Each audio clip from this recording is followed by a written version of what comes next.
बहुत पुरानी बात है। एक जंगल में खूंखार शेर राज किया करता था।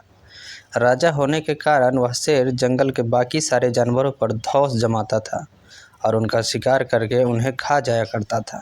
कई बार वह एक या दो नहीं बल्कि कई जानवरों को मार दिया करता था। इस बात से जंगल के सभी जानवर बहुत परेशान थे। उन्हें डर लगता था कि इस तरह एक दिन शेर जंगल के सारे जानवरों को खा जाएगा। इस बात का हल निकालने के लिए सभी जानवरों ने फैसला किया कि वो जाकर शेर से बात करेंगे और उसे समझाने की कोशिश करेंगे। इस फैसले के बाद हिम्मत करके दूसरे दिन सभी जानवर शेर के पास गए। शेर अपनी गुफा में आराम कर रहा था। उन सभी के आने के कारण उनकी नींद खुल गई। उन सभी को एक साथ देखकर शेर गुस्से से बोला, तुम सभी एक साथ यहाँ क्या कर रहे हो?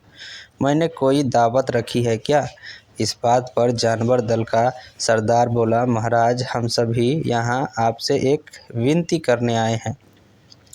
दरअसल आप जब भी शिकार पर निकलते हैं तो एक साथ कई जानवर मार देते हैं, जिनमें से कई को आप खा भी नहीं पाते हैं। आपके ऐसा करने से हमारी संख्या कम होती जा रही है और आपकी प्रजा छोटी होती जा रही है।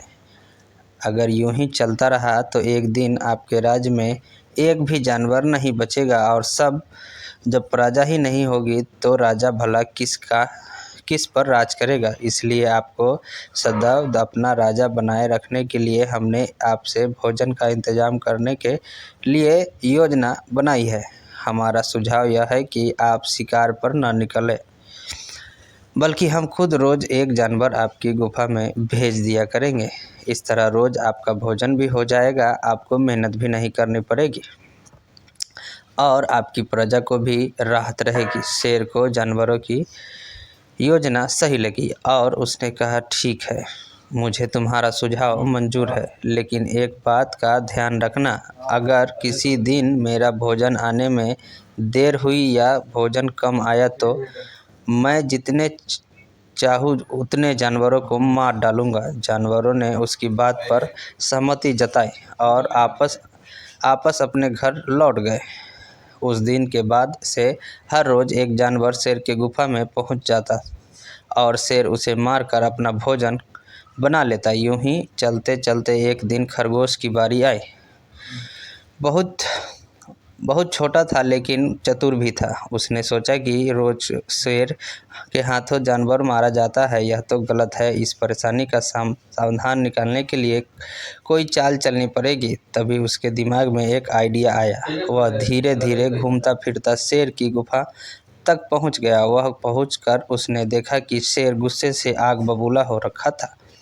शेर ने जैसे ही खरगोश को देखा उसका गुस्सा बढ़ गया और वह दहाड़ कर बोला, तुम जरा से खरगोश मेरा पेट भरने आए हो और ऊपर से इतनी देरी से आए हो। पता है मुझे कितनी ज़ोर से भूख लगी है? कहाँ मर गए थे और तुम्हें मेरा पेट कैसे भरेगा? शेर को तिलमिलाया हुआ देख खरगोश बोला, महाराज, मैं आपकी सेवा में अकेला नहीं आ रहा था, बल्कि मेरे साथ मेरे 5 साथी और भी थे। लेकिन मगर महाराज, रास्ते में हमें एक और शेर मिल गया जो हमें खाने की जिद करने लगा और वह मेरे साथियों को खा गया। मैं किसी तरह अपनी जान बचाकर यहाँ आया हूँ। यह सुनकर शेर और ज़्यादा गुस्सा हो गया। वह बोला, एक और शेर कौन है? वह मेरे जंगल में क्या कर रहा है? खरगोश ने कहा, महाराज, वह बहुत बड़ा शेर है और जब मैंने उसे कहा कि तुम हमारे महाराज को भोजन खा रहे हो तो वह बोला, आज इससे मैं तुम्हारा महाराज हूँ और मेरे अलावा इस जंगल में कोई और शेर नहीं रह सकता। मैं सबको मार डालूँगा। फिर आपको लड़ाई के लिए ललकारने के लिए उसने मुझे यहाँ भेज दिया। अच्छा, ऐसी बात है तो मैं भी तो देखूँ कि ये कौन शेर है तो जो मेरे जंगल में आकर मुझे ही ललकार रहा है।